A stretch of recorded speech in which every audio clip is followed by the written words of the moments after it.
And there was like one night, stay up all night long, and rather than give myself excuses, I would look at everything that I'm up in my life or everything I'm not doing or whatever, and just not give myself any excuses out, just like nail it. And I would spend like all night laying out everything I'm doing that's wrong, and then I would spend the last 2 hours figuring out how I can change it. And as opposed to just doing it and then going to get some sleep, I decided to change my life. Today I present you the Tarantino method.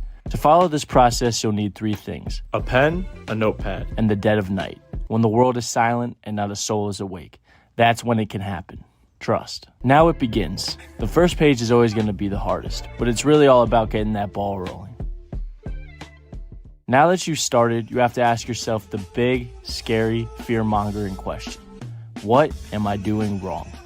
Be brutally honest. As Quentin himself would say, nail it. Take your time. Dive deep. It's gritty.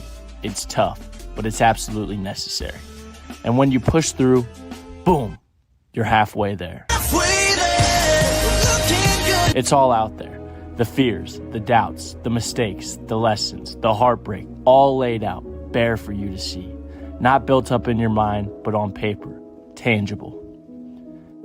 Take a moment, because now you have to ask yourself, how can I change it? We're not all Quentin Tarantino.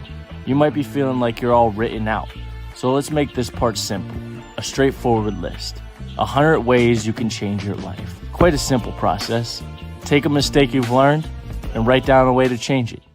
Repeat it over and over again and push forward. Write it down. Adapt, reflect, learn, and grow. Until finally, when you ask yourself, how can I change my life? You'll have 100 ways to do it. But there's one very important thing you need to remember throughout this whole night. You gotta actually do it.